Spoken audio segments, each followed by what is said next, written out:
AF Post says Trump administration officials are considering asking Joe Rogan to help ease supporters' outrage over the Epstein files. Officials are reportedly considering whether to release a recording of Maxwell's interview with Blanche, in which the Epstein co-conspirator reportedly said she never saw Trump do anything concerning the late financier. Conspiracy theories continue to circulate as the disgraced socialite has since been removed to a low-security prison camp. Low security. CNN reported that officials are considering asking podcaster Joe Rogan to help ease the uproar over the Epstein files with an interview. He has been very critical of the administration's handling of the information. I wonder if he'll do it. We'll see. We should see. We should keep an eye on this. Well, it's not even about... See, this is the thing, too. This is the nefarious thing. It's not even about him changing his tune. It's about him having people on. Certain people on who can potentially persuade or convince people otherwise. And he might not outright call them out on things. He might give them softball questions. And that's like a passive form of propaganda. So then we got this video by podcast Cringe. It's Joe Rogan's CIA handler is in damage control. Now, I don't know a whole lot about this guy. Was it Baker? Mike Baker? Yeah, Mike Baker, former CIA agent, reveals CIA's view on the Epstein files on the Joe Rogan podcast. So is this a priming? Are they priming us for when Joe says, guys, I saw it. There's nothing going on. They got all factions, man. They're trying to get everybody on board with this. You know, when we thought Trump was going to come in and a lot of things are going to be resolved, we're going to drain the swamp, we're going to figure everything out. And when you have this one hardcore line in the sand that everybody had been talking about forever, and then they're trying to gaslight you on that. Well, you would have thought that Is that your phone? Yeah, I hope not. Oh.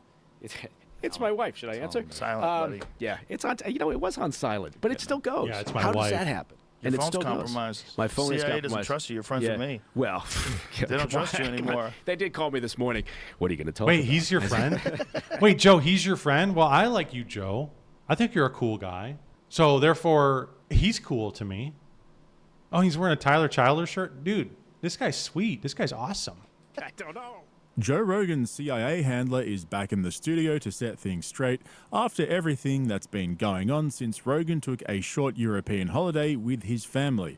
So now that Joe's back, it makes sense that Mike Baker would make an appearance on JRE. He's got this uncanny ability to turn up at the most fortuitous times to walk Joe through what's really going on behind the scenes. Thank you, People Mike. have been calling it in the comments for a couple of weeks now, saying things like, it's only a matter of time before Mike Baker makes an appearance on JRE to give us the CIA's narrative on Epstein.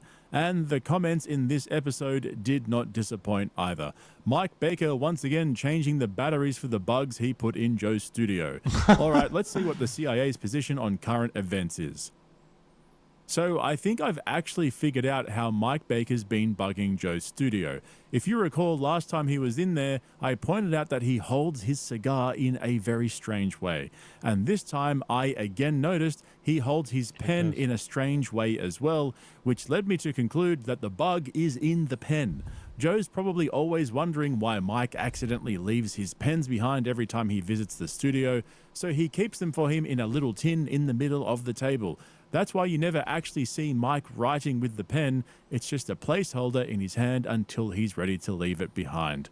But as you saw in the intro there was quite a bit of talk about the CIA in this episode, much more than usual, and a lot of it was Mike defending the agency and playing down his relationship with them.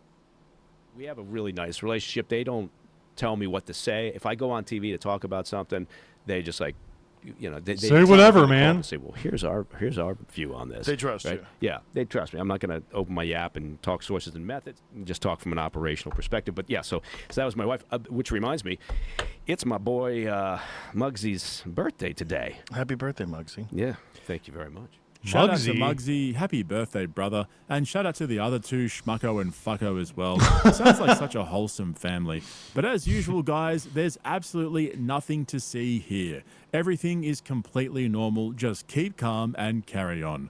Rogan's just out here asking questions, so don't expect him to have the answers or to provide any sort of pushback against his guests who come on his show to spout their narratives. And even though Joe has access to all the people involved in this, for some reason he routinely asks questions after the fact that he could have easily asked them when they were actually on his show, sitting across from him in the studio. The Epstein stuff is so crazy because when Kash Patel was on here and he was like, there's nothing. And I was like, what are you talking? Yeah. I didn't even know what to say. My thought was, and people are like, why didn't you push back more? My thought was like, I'm just going to put this out there and let the internet do its work because there's nothing I can. The guy's saying there's no internet tapes, there's no video. That doesn't make any sense. He didn't know about the Michael Baden stuff, the autopsy stuff, where it showed that he had 3 broken bones in his neck, which never happens. He's like, well, we have a film. We're going to release that film. And the film has a minute missing from it. Yeah. Like, do you think we're babies? What is this? He's voicing the concerns of the people. And through the mirroring of this conversation, these are the answers.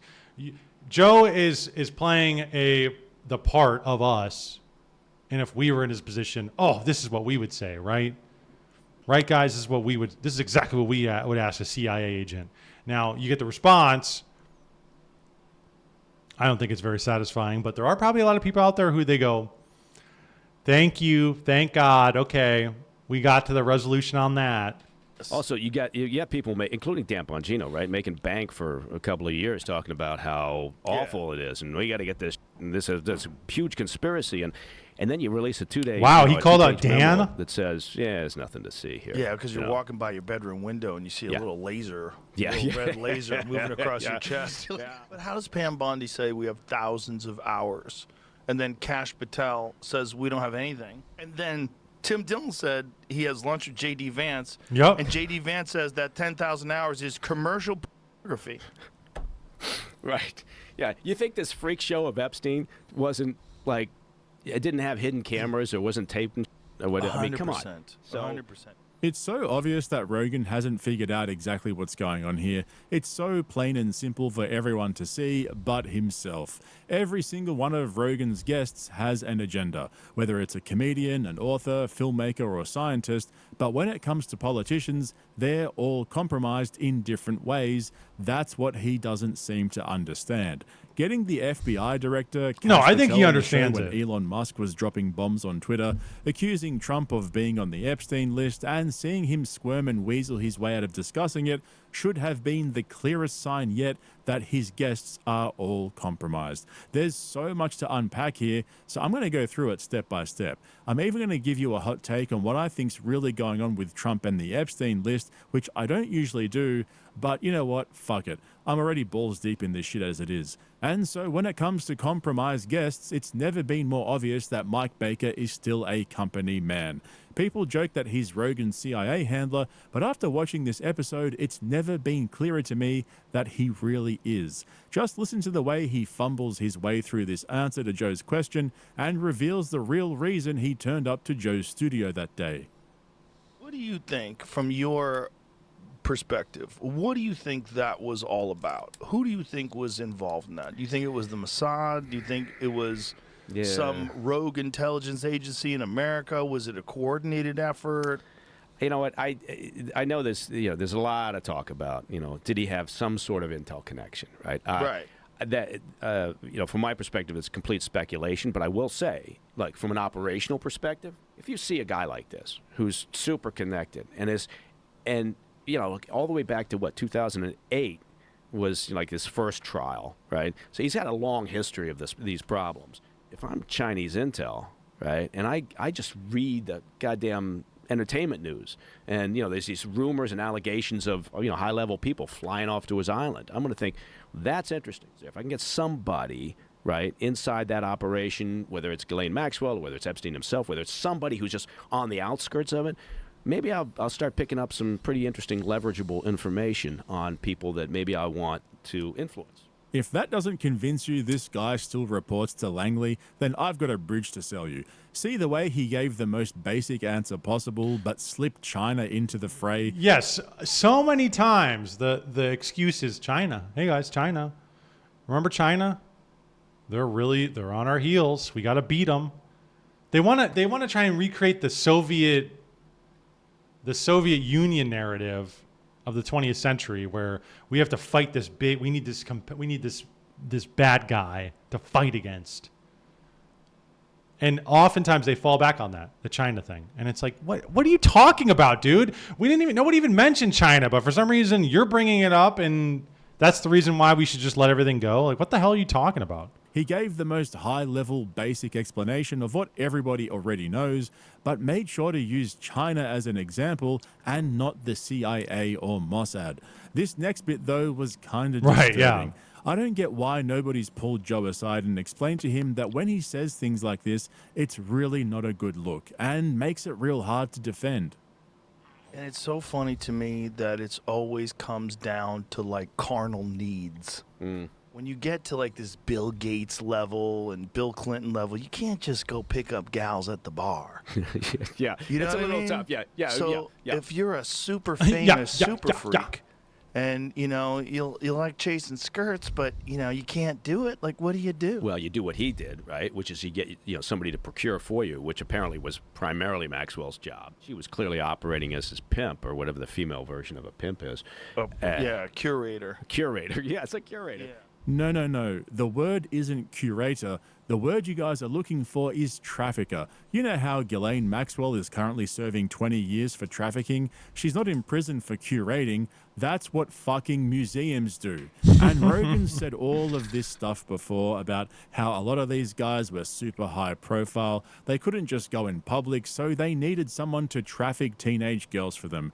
Bro, what are you even saying? We're not talking about blind dates here or a double date with a friend. We're talking about serious crimes here. These guys really need to quit downplaying the severity of the Epstein situation. As usual, though, things only get worse. Look, again, I Right. can't I speak feel like to- Bill Gates and these people could get some pretty high level, pretty hot hookers if they wanted to. Children, that's a whole other thing. The rumors about him working for one intel agency or another. But I will say, if I'm working for an intel agency and I see something like that, I might find that of interest, right? Oh, for and then sure. I would definitely go after somebody to see what's going on. It's the easiest connect the dots puzzle Right. of all time. Yeah. You got Yeah. rich, powerful people and hot chicks and probably drugs. Hot and chicks? cameras. Yeah. Wasn't it children? No. Hello? Joe, buddy, we're not talking about hot chicks here, mate. Right. We're talking about children. Children. Jesus Christ with this fucking guy. Bro, you've got 2 young daughters as well. That's honestly crazy to me how he keeps saying shit like this. And it's not the first time. Almost every single time he's discussing Epstein on the podcast, he says something along those lines. And it just comes off as some sick fantasy. It's almost like he relates to the rich and powerful men who were hanging around Epstein more than he identifies as the father of the kids who were abused by them. But at this point, Mike Baker had finished planting the seed that the CIA had nothing to do with it, and it was probably China. Now it was time for him to start watering the soil and throw Russia into the mix. I Oh, tell you, goody. Russians love nothing better than, the truth. The reality is, in terms of recruiting an asset by using blackmail is tough, right? You gotta that window starts closing immediately. You're blackmailing somebody for their cooperation.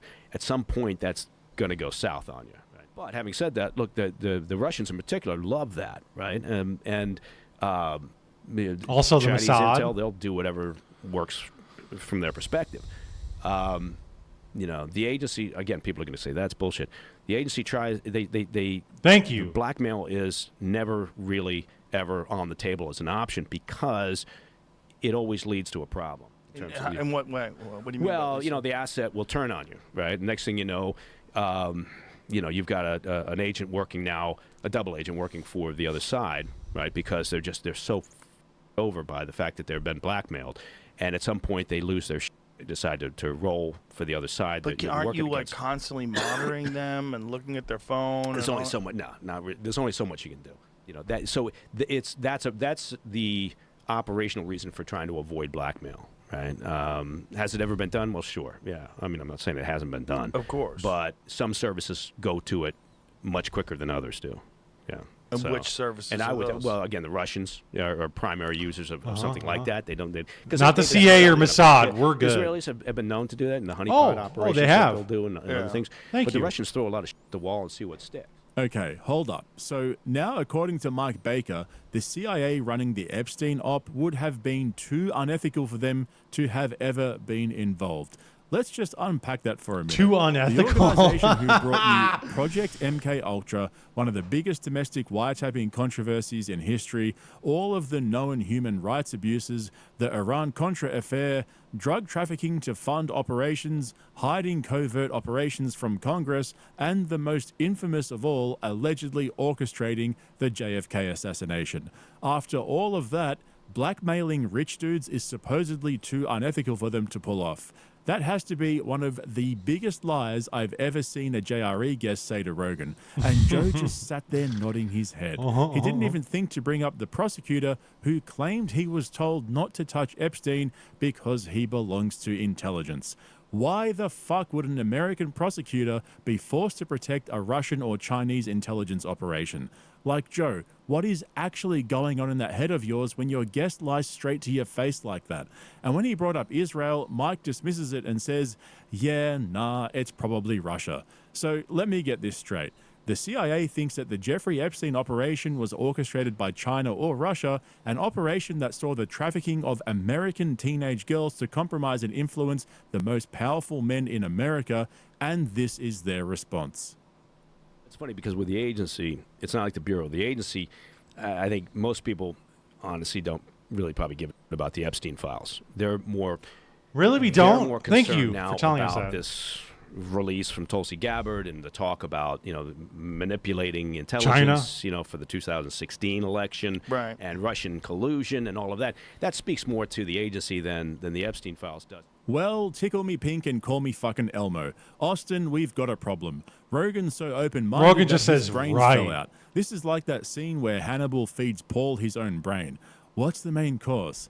Oh, he should never ask. It spoils the surprise. What Joe should really be saying is, come on, what's in the box? But that's not nearly the end of it, because if you thought that this was the end of the CIA speak, wait until you see this next clip where Mike Baker simultaneously claims that the names on the list are super important, yet probably don't matter at all.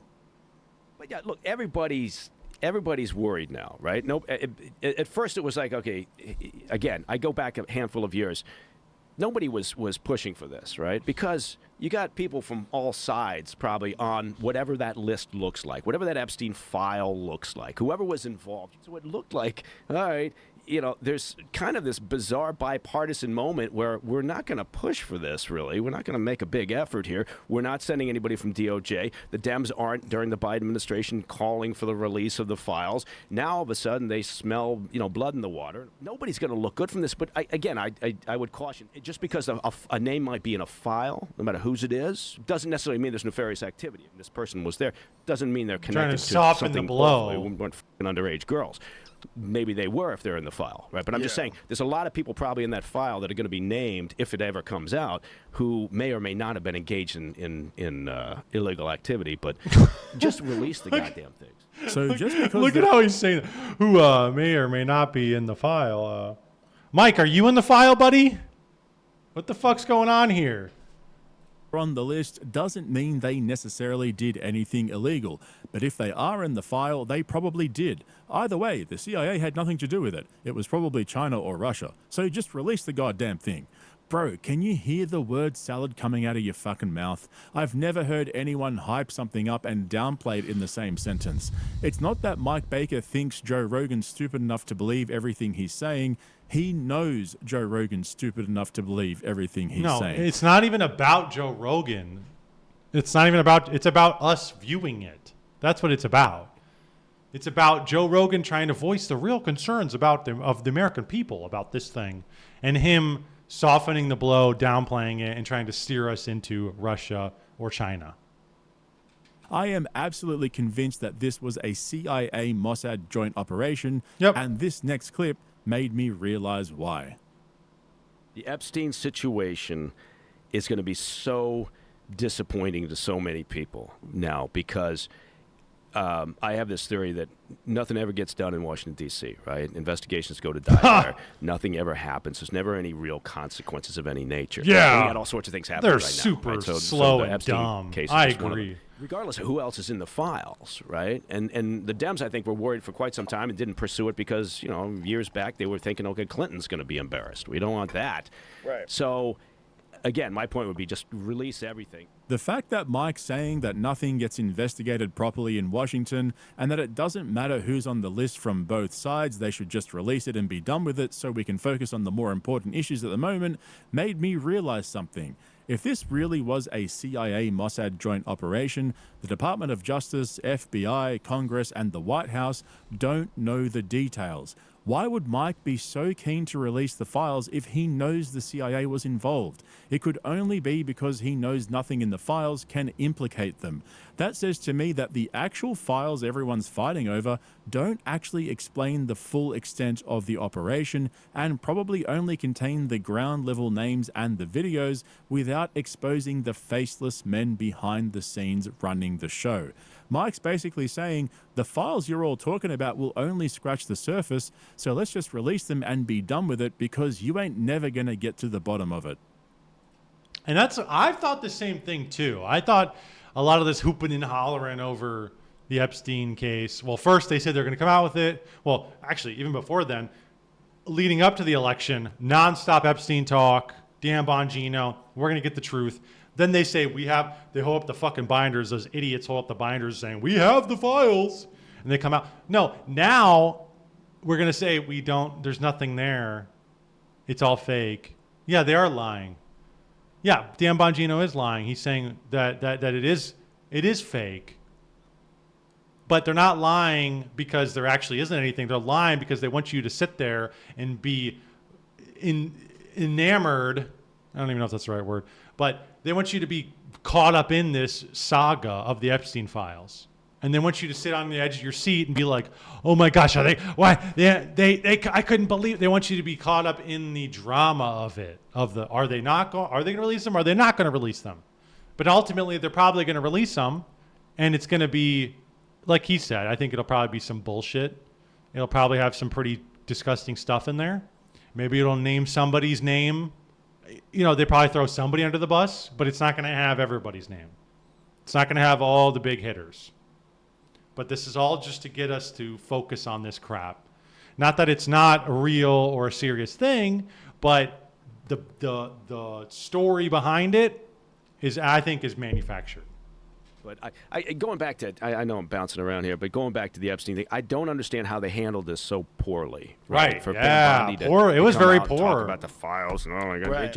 And then like within a blink of an eye, they come out with this bullshit Sunday night memo saying there's nothing to see. How could could there's they just a possibly lack have of thought? coordination? Yeah, I do. Yeah. I do. Yeah, think we need so. Palantir I think for it's that, a for more messaging coordination. problem is always kind of a key element of the Trump administration. I'm just saying, Let's not forget, Steve Bannon's play in 2018 was to flood the zone with shit. We just read that.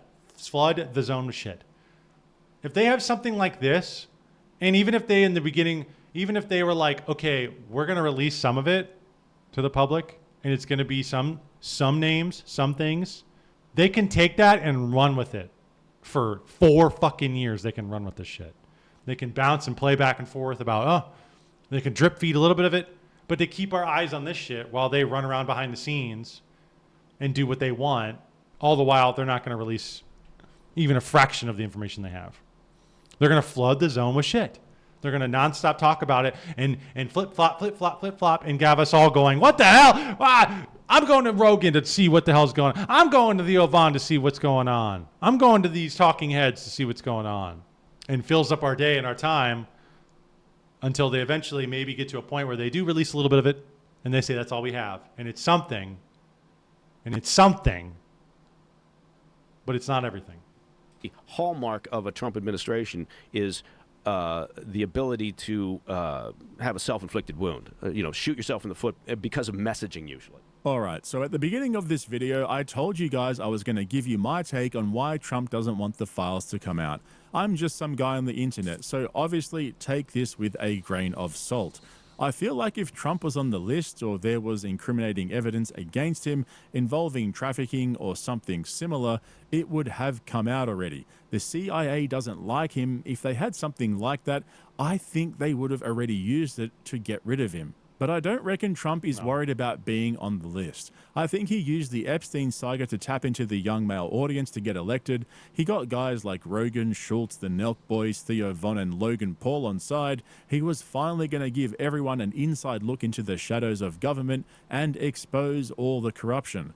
But then once he got into office again, he realized how bad the Epstein files really were, how far-reaching and wide they are, and figured that if he dropped it all to the public, it would wreck the rest of his presidency. He probably finally realized how damaging it would be to the country, that it would clean out Congress and corporate America, fuck the stock market, and cause a recession, etc., etc. And he thought, do I really want to be the one who does this to my country? It'll ruin the rest of my second term. I'll spend the rest of my presidency rebuilding Washington.